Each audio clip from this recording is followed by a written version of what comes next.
আসসালামু আলাইকুম এভরিওয়ান। আজকে আমি মাত্র 2টা ডিম দিয়ে বাচ্চাদের জন্য একটি স্বাস্থ্যকর নাস্তা তৈরি করে দেখাবো। এই নাস্তাটি ছোট বাচ্চারা খেতে অনেক বেশি পছন্দ করে। এর জন্য আমি প্রথমে 2টা ডিম ভেঙে কুসুম 2টাকে আলাদা করে নিয়েছি এবং ডিমের যে সাদা অংশ সেটাকে একটি ব্লেন্ডারে জারে নিয়ে নিয়েছি। এবারে এর মধ্যে আমি 3 চামচ পরিমাণে চিনি দিয়ে দিচ্ছি।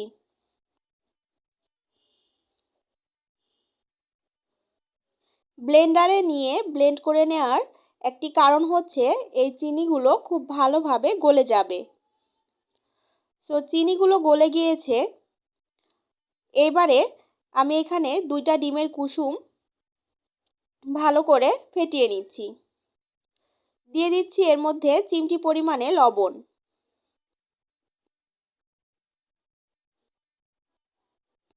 লবণটা দিয়ে একটু মিক্সড করে নিলাম। এবারে এর মধ্যে দিয়ে দিচ্ছি হাফ কাপ পরিমাণে লিকুইড দুধ। এরপরে দিয়ে দিলাম 1 কাপ ময়দা। দিয়ে দিচ্ছি হাফ টেবিল চামচ পরিমাণে বেকিং পাউডার।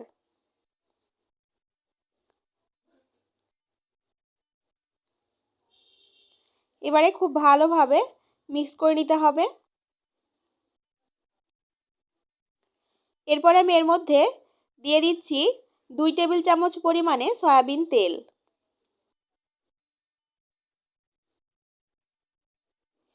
একটু মিক্স করে নিয়ে এর মধ্যে দিয়ে দিচ্ছি যে ডিমের সাদা অংশটা আমি ব্লেন্ডারে পেস্ট করে রেখেছিলাম ওইটা। দিয়ে দিলাম ডিমের সাদা অংশটা। এবারে সব উপকরণগুলো খুব ভালোভাবে আমি মিক্স করে নিচ্ছি। এই যে দেখুন ঘনত্বটা কেমন হয়েছে।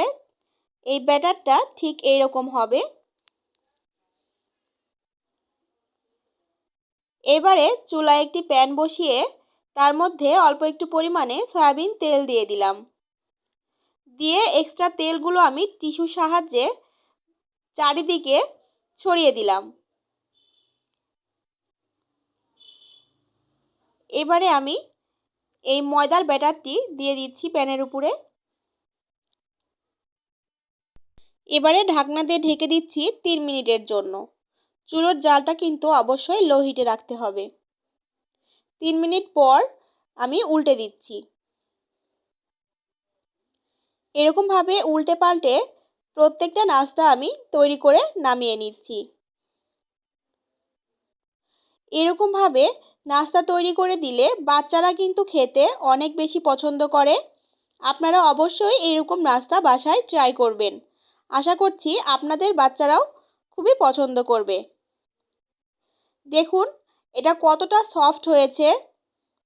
এটা খেতেও কিন্তু অনেক বেশি মজার হয়। আশা করছি ভিডিওটি ভালো লেগেছে। ভালো লেগে থাকলে একটি লাইক দেবেন। আজকের মতো বিদায় নিচ্ছি। সকলে ভালো থাকবেন, সুস্থ থাকবেন। আল্লাহ হাফিজ।